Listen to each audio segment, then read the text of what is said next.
Thanks, Sheila. Sorry to be late. How are you? So many folks. Good to see you all.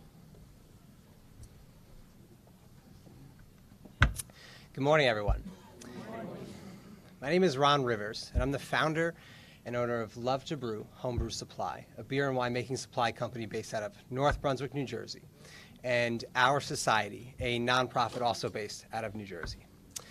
I'm here today as a business owner to express my support for Governor Murphy's increase of the minimum wage to $15 per hour. Based on data that points to higher wages, creating a stronger economy, I believe it's the right decision to make.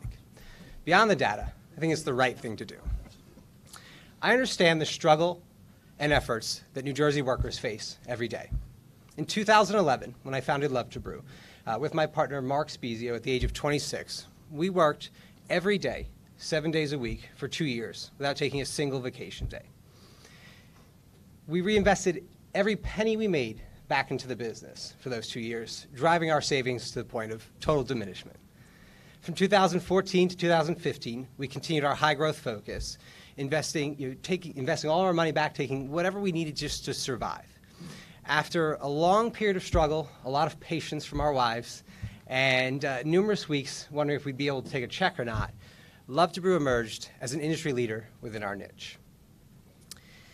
Owning a small business is difficult. There's no doubt about that. But the critical success factor that we contribute to Love to Brew was our ability to adapt to changing circumstances. That's why we've implemented a minimum wage of $15 an hour well ahead of any legal requirements to do so. The nature of work is changing around the world, and small businesses aren't exempt from that. Data, not political ideology, was our main determining factor in this decision. According to the New Jersey policy perspective, the amount of people in poverty in New Jersey has increased by 16.3% since 2007. The Economic Policy Institute's study demonstrated that the majority of beneficiaries from a $15 minimum wage would be full-time working adults. A study from the National Employment Law Project shows us that since 1939, 68% of the minimum wage increases have led to growth in overall employment numbers in the retail, hospitality, and leisure industries, the main beneficiaries of a minimum wage increase. Beyond the economics, a minimum wage increase will generate significant opportunity for New Jerseyans. Increased wages will empower community members to better improve and invest in themselves.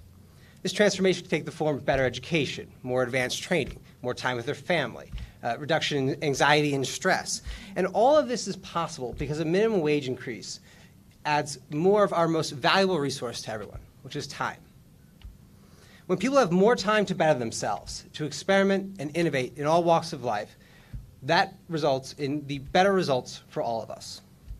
I want to take a moment to recognize and express my appreciation for Governor Murphy for being such a critical advocate of this $15 minimum wage increase here in the state of New Jersey.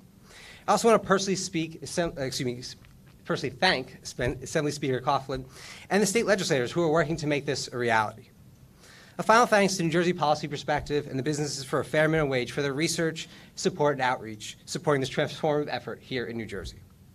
In these uncertain times, I am proud to be able to work alongside so many individuals and organizations supporting legislation that is so genuinely for the greater good of fellow New Jersey residents. Now it is my pleasure to introduce Governor Murphy. Thank you. Thanks, Ted. Really well done. Thank you. That was really well done. Good morning, everybody. I hope everyone had a great Thanksgiving. Thank you all for coming out on this Monday morning. Again, Ron, I thank you for that introduction. Thank you as well for your commitment to New Jersey as the home for Love to Brew. I'm a Murphy after all. I had to get that off my chest.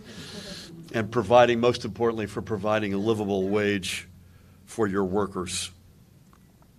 We know we're on the right course for making New Jersey the place where business owners will want to come to start their ventures, where good value meets strong values.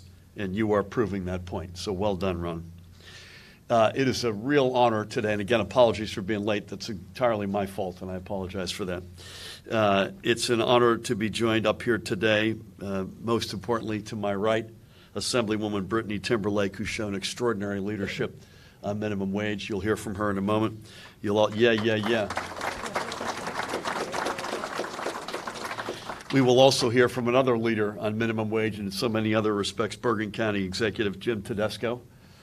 Jim, great to have you with us. Right beside him, a dear friend, another leader in the fight across so many of the policy areas that we are espousing, Reverend Charles Boyer from the Bethel AME Church in Woodbury. Honored to have you here, Reverend. And we will also hear from the boss, the big boss of the New Jersey Institute for Social Justice, our dear friend Ryan Haygood. It's great to have you here, Ryan.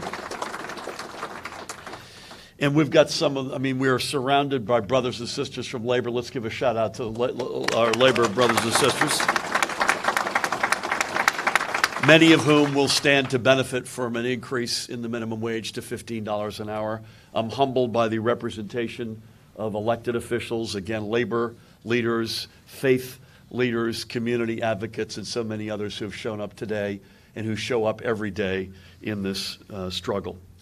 We are now officially 4 days into the holiday season. More than that, we are only 3 weeks away from the legislature's last scheduled voting session of this year on December 17. I think, with all due respect, if we really want to give our working families a boost and make forward-thinking employers like Ron and his colleagues the example and not the exception, then let's hope both our holiday wish list and the legislature's December 17 board list include putting New Jersey on a responsible and certain path to a $15 an hour minimum wage.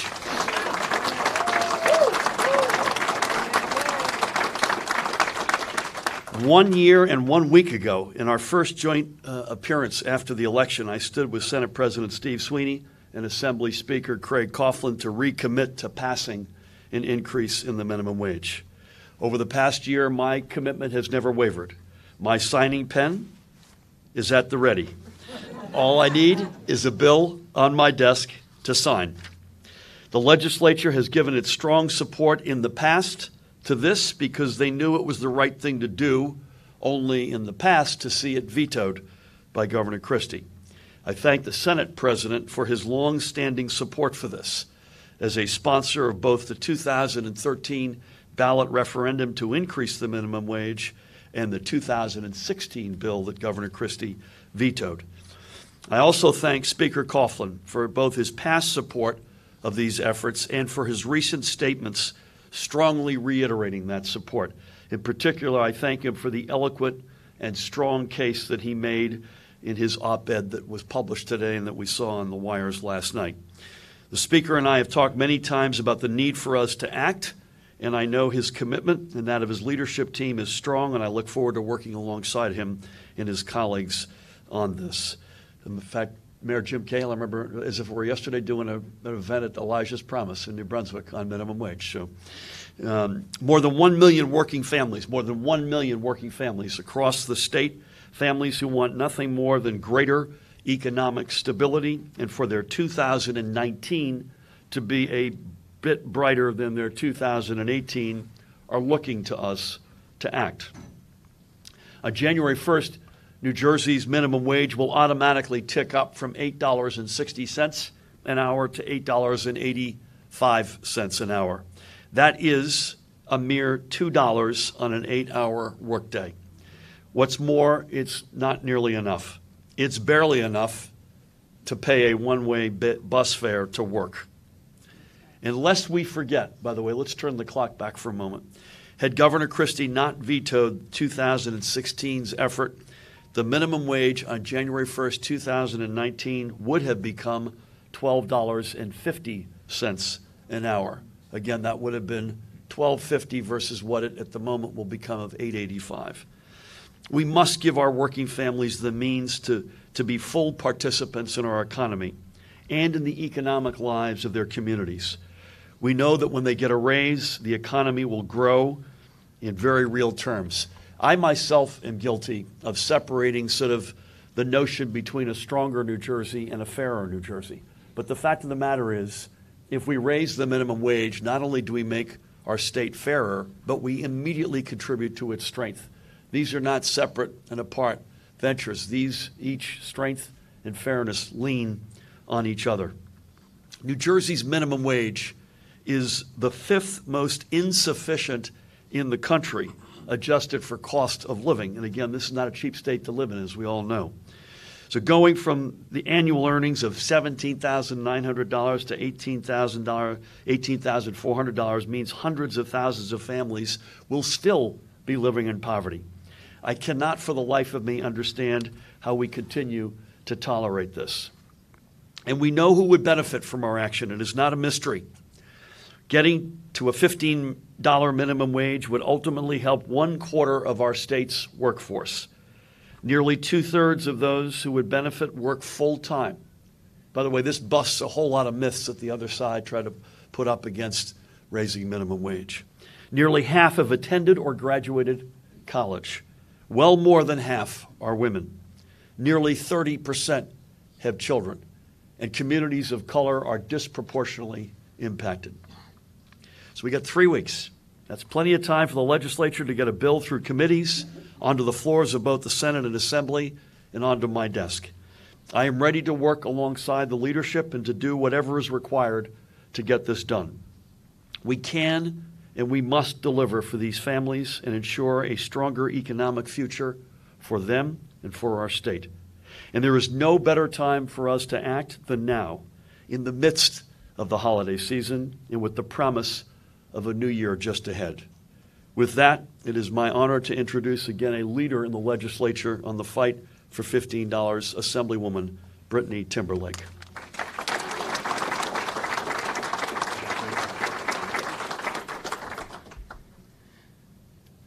Thank you. Give it up to our governor again for his strong leadership. We truly appreciate you. I'd like to ask some of my Assembly colleagues to please stand, because while, yes, I am a leader on this bill wouldn't be possible if it weren't for past efforts as well as current efforts in sponsorship, too. So we have Assemblywoman Jimenez as well as Assemblywoman Reynolds-Jackson. So the minimum wage in New Jersey is $8.60. After a 40-hour work week, assuming one works 52 weeks in the year, that totals an annual income of just $17,888, or $1,490.67 per month before taxes. That's certainly not a livable wage for any family. And whether or not you're earning minimum wage or whether or not you're a millionaire, housing professionals agree that 39% of your monthly income goes toward your mortgage or rent. If you're contributing more than 39% of your monthly income, then you're living out of your means. So for those who make minimum wage, 39% of that income means that they can only afford their rent or their mortgage at just $581.36. Now, this is in a state where, on average, a two-bedroom could go for $1,700. So to afford a fair market value, someone earning this wage would have to work over 125 hours a week. 125 hours a week. That's disgraceful. We have got to do better. We can do better. We have the tools to do better, and we are committed to doing better. New Jersey is one of the most expensive places to live in the United States, and we have to do something to help provide that equity for our working families.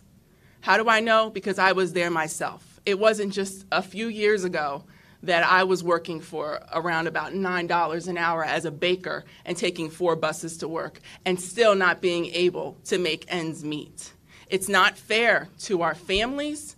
And if we are going to create a stronger and fair New Jersey, we must raise the minimum wage, and we must do it now. I'd like to thank Assembly Speaker Coughlin for his leadership and his commitment to doing it. His op-ed was exceptional, and we know that this is something that has to be done. And again, thanking my colleagues and our governor and the Senate President as well. This is something that we need now. To the advocates that are out there, keep fighting. Keep standing on the side of rights. I support you, we support you, and we have to get this done for the groups in which you represent and for the millions of faces that aren't here today, but will certainly benefit. Thank you for having me. Well done. Thank you, Brittany. And amen to the advocates, many of whom are in this room with us today. Another leader in this fight for 15, showing what can be done with good government on the side of right policy and standing up for our working families. It's my honor to introduce Bergen County Executive Jim Tedesco. Into disguise. Thank you, Governor. Good morning. Good morning. Last year, I was proud to make Bergen County the first county in New Jersey to pay our full-time workers a $15 an hour minimum wage. As county leaders, we wanted to make it clear that we value our workers and we believe in the right thing to do is to provide a fair and living wage for their work. It's time that all New Jersey workers earn a fair and living wage at $15 per hour. During this holiday season, we should remember that nearly 1/4 of our state's workforce would benefit if we raised the wage.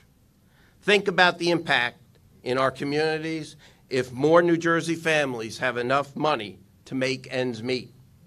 Not only does this make a difference in their homes, but also in their hometown businesses.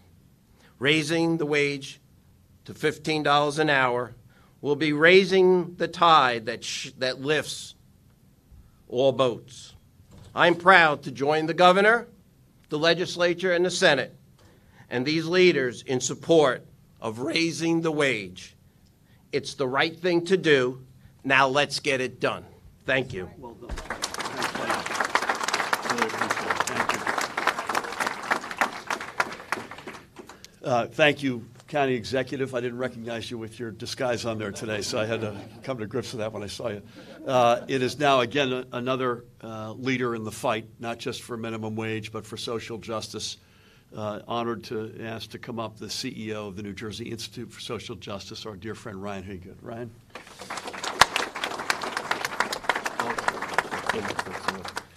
Good morning. It's really an honor to be here, particularly because I, like you, know what a difficult national moment we're in. But I also know, like you, that when change has happened, it has always happened from the ground up in our communities, not from Washington, D.C. down. And this moment really is an example of what can happen when we organize around a fight to empower folks. So I just want to give you all, the advocates, the researchers, the elected officials, a round of applause for your advocacy on this issue. I've been thinking about the times in which we live, and I'm struck by the fact that 50 years ago, as you all know, Dr. King came to New Jersey. He visited Newark and Patterson and Jersey City. He made his way across the state to build support for the Poor People's Campaign. 50 years ago this year, he was here in New Jersey. 50 years later, New Jersey is one of the wealthiest states in the land. The median net worth of New Jersey's white families is $271,000 a year. This is the highest net worth of any family in America. But by stark, staggering, really shameful contrast, the median net worth of New Jersey's Latino families is just $7,020 a year. And the median net worth of New Jersey's black families is just $5,900 each year. And New Jersey is one of the worst states for income inequality in the country, ranking number 44 out of 50. This inequality results, as Governor Murphy shared, in significant income disparities for women and people of color in our state, with women of color experiencing some of the highest pay disparity rates in the nation. New Jersey is one of the top 10 worst states for pay disparity for black women, and we are the worst state in the country for pay disparity rates for Latina women. To put this into perspective, about 4 in 10 people in our state cannot afford to pay for life's basic needs, like rent, like food, like health care, like transportation. These are our family members, our loved ones, our friends, our neighbors. They are in a material sense, they are us. And when you're juggling bills and you're living month to month, as Assemblywoman Timberlake shared, you certainly cannot afford to save money, which is why more than 4 in 10 adults do not have even $400 to cover an emergency expense. New Jersey must raise the minimum wage of $15 an hour, thereby lifting hundreds of thousands of people out of poverty and addressing our income inequality in one of the wealthiest states in America. 2/3 of people in our state would benefit from raising the minimum wage to $15 an hour are working full-time, and they are disproportionately women and people of color. This is today a critical step forward, and it's one that we must take. It's one that we cannot wait to take. To Governor Murphy's point, these next 3 weeks are critical, and in this room and outside this room, we can get this done. The good news is that raising the minimum wage is a top priority for Governor Murphy. There's legislation that's been introduced. We now only need to exercise the political will to get the bill to the governor's desk to be signed so that New Jersey can follow the lead of California, of Massachusetts, and New York, while pegging future increases to inflation to ensure that the pay isn't exceeded over time. If there's a lesson for progressive people to learn from Dr. King's visit to this mighty state 50 years ago and now, it is this: that people who care about racial and social justice cannot afford to be timid. Because 50 years ago, as now, it is clear that the realization of our true equality and democracy will come from states like New Jersey. We are poised to lead the way from the ground up. Let's raise the minimum wage to $15 an hour. Thank you.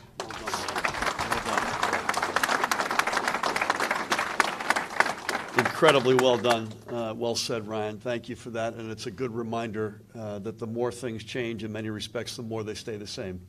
And so the inequalities in our state have failed to resolve themselves, have failed to shrink. We talked a lot about hunger and food insecurity last week, and when folks had said to me, what's the one thing you could do about that? It'd be raise the minimum wage. So this is all tied in together, and thank you for your leadership and your eloquence. Last but certainly not least, a dear friend, a faith leader, someone who lives solving the inequities in our state, both within the sanctuary and in his community, in his immediate community, and in the broader New Jersey community, Reverend Charles Boyer. Reverend?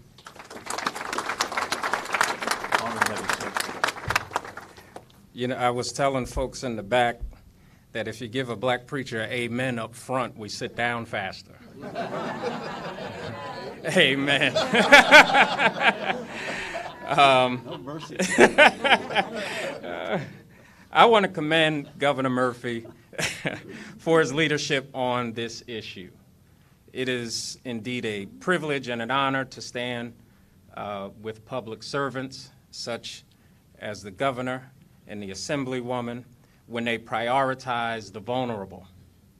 Additionally, it is extremely encouraging to stand with leaders that have not been duped by the misnomer that the poor are lazy.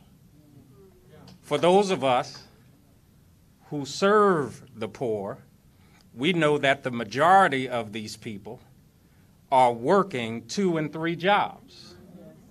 And while a $15 an hour minimum wage will not solve every problem, ask somebody who's only making $8 and change, and they'll tell you it will certainly solve a lot of problems.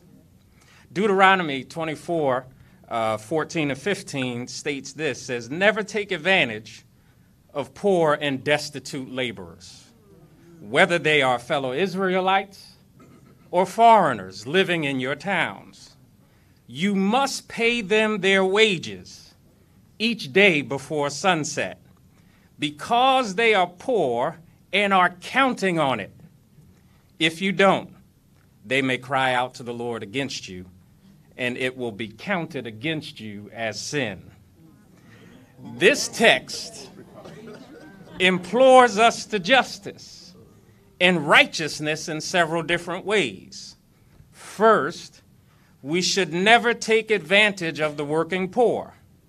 Second, the text says everyone, regardless of race, ethnicity, religion, or type of work, deserves fair wages. Third, that wages should be given in a timely fashion. Our current minimum wage policy does exactly the opposite of what God requires. It allows people to be taken advantage of as if they have little to no value. We have neglected a fair and just wage for the working poor far too long. On behalf of many in the faith community, as well as the working poor, I ask that our leaders do the just thing and pass a minimum wage bill that does not exclude anyone, especially farm workers or tip workers who are shamefully only paid $2.13 an hour. The practice of carve-outs not only has a horrible racial history, but will leave behind thousands of women and people of color in a state which wears progress as a banner. So, as the text in Deuteronomy says, you must pay them their wages. They are poor, and they are counting on it. Thank you so much.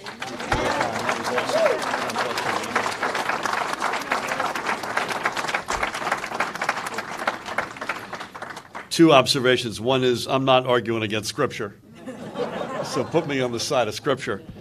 And secondly, Reverend, when you invited the amens up front, I counted the amens, and I have names for you afterwards, which I'm very happy to share with you.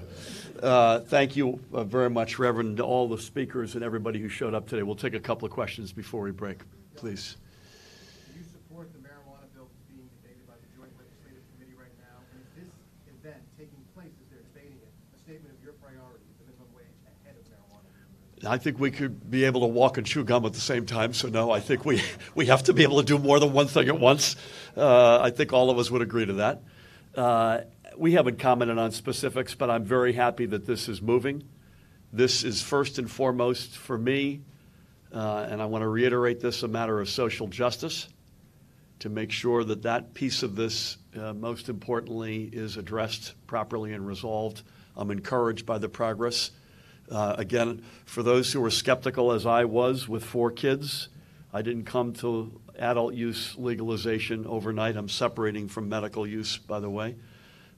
We are not, either we or the legislature, we're not inventing marijuana. It exists. It will continue to exist in our society.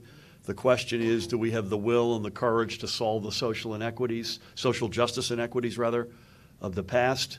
We want to take the business out of the hands of the bad guys. We want to protect our kids.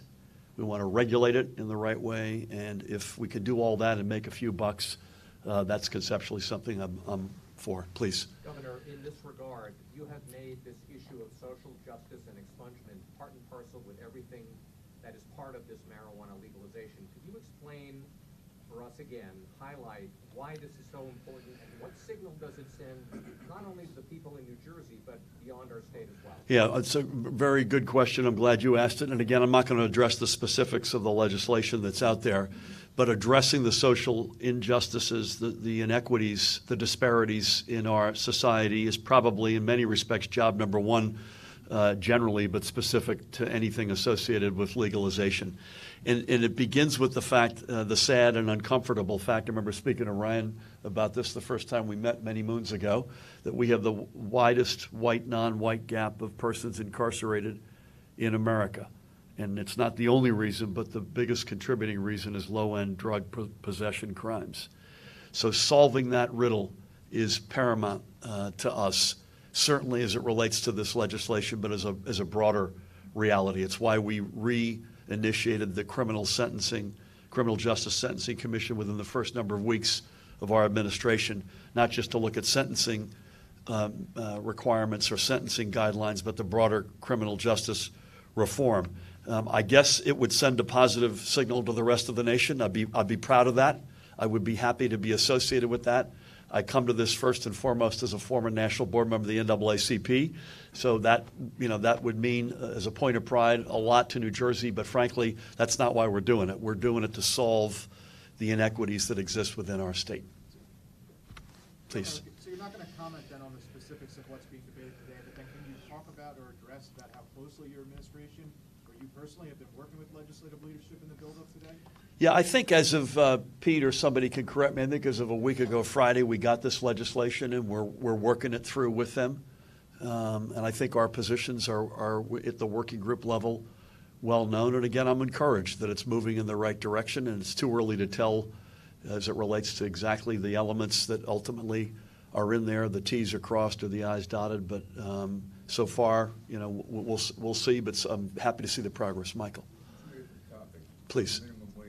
I think you said that you and the Senate President and the Assembly Speaker stood together on this 3 days into the administration. Not in the administration. About a week after I was elected and they were reelected, we stood in the State House with Congressman Donald Norcross. Why do you think it hasn't happened yet? I don't know. You should ask them. Again, I'm encouraged. I'm a glass half full guy. We still have time to do it this year. We've wanted to do it this year all along. Most importantly, to do it, but to do it sooner than later. I'm ready to go. I'm encouraged by, in particular, a lot of what I've heard out of the Assembly Speaker.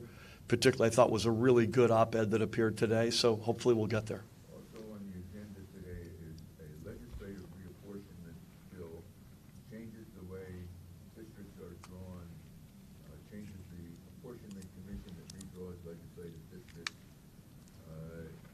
It's a constitutional amendment. The legislative leadership is pushing it. You have an opinion on it. You have a position on it. Yeah, I'm not a buyer of it. I think our job is to continue. By the way, if there are really good ideas that open up democracy, particularly for underserved communities, communities of color, I was just shown something. I believe you guys are both signatories to an op-ed that I just saw coming down here. I'm particularly sensitive to representation of underserved communities and particularly communities of color. I'm all ears. You know, I'm a proud Democrat. Let me say that, number one. But I'm also, I want to be a believer in democracy and opening up democracy and transparency and good processes in government and getting to the right solutions. And I don't think this meets those tests. We'll see where it goes, but I want to be on the side of transparency, deliberation, doing what's right. Again, I'm a proud Democrat, but doing most importantly what's right for democracy in our state. And I don't think this meets those tests, please. As a slap at Democratic State Chairman John Curry, and by extension at you see it that way. I don't. I have a very thick skin. I see it mostly through the lens, if not entirely through the lens of what's right for good democracy, good democratic habits in this case. And again, that's small d, democratic habits, and I don't think it meets that test. Governor, could I just on that? Please, come on up, Brent. Come on. So to your point, Michael, this morning, the New Jersey Institute for Social Justice, which I lead, the Brennan Center for Democracy, the League of Women Voters, the New Jersey NAACP, and Salvation and Social Justice issued a joint statement opposing the measure, in part because it fundamentally elevates partisanship above keeping communities of color in particular whole. So part of what the spirit of the legislation should be is to empower communities over parties. And the reverse is true about this legislation, which is part of the reason why we oppose it. To the governor's point, this really is a moment for New Jersey to build an inclusive democracy. Part of that includes fair redistricting, and we think this measure falls far short of that standard. Well said. Yeah, I've been thrilled. Thank you for that, Ryan, about automatic voter registration. I think we're going to ultimately have a lot more steps in the right direction. I'd like to see early in-person voting. A lot of other American states have that. That's a smart thing to do for democracy because you're not dependent, for instance, on weather or the trains running late, God forbid, which we promise will never happen again, or other unique moments. We want to get serious about ex-offenders having the right to vote, folks who have paid the price in society, who deserve to get their rights back. So this is part of a broader, I think we collectively want to go one way, and I think this is going the other way, and I don't like that. Anybody else? Matt, and then we'll go 1, 2, and then we'll wrap it up, please. Have you or any of the staff been working to pose within contact with lawmakers about the redistricting amendment to try to convince them to vote against I have not, and I don't believe we have. This just popped up, again, in the good government realm, this popped up the day before Thanksgiving. Happy Thanksgiving, by the way, everybody. And quick, all of a sudden, we got to get this done in December, and then we got to vote on it again in January. I've not spoken to anybody who's going to cast a vote one way or the other on that. That's not to say we wouldn't, and we're going to make our positions known as we digest this. But I want to echo in particular what Ryan just said, which I thought really captured a lot of it. Please. My understanding is with the redistricting bill, there's kind of two parts. The one decides who is choosing the members of the commission, and the other part imposes this formula on the process. Are you opposed to both parts? Is there one in particular? I'm gonna leave where what I've already said. We want to stand on behalf, again, proud Democrat, happy with how progressive the state has become, happy that we've been able to bust myths that we both can't be progressive and grow the economy at the same time. I want to do both. But most importantly, I'm the chief executive officer of the state, and I want to stand on behalf of good democracy, where everybody's voice is heard, where we open up democracy and not find ways to shut it down and rushes to judgment, which unfortunately this is more in that category than not. Anybody else? I just want to reiterate my particular explicit thanks for Assemblywoman Timberlake, County Executive, bless you, Ryan, Jim Tedesco, Chief Executive Ryan Haygood, Reverend Charles Boyer, and all the other extraordinary elected officials, brothers and sisters of labor, advocates, faith leaders, brothers and sisters in the cause. Let's get minimum wage raised now to $15 an hour. God bless you all. Thank you.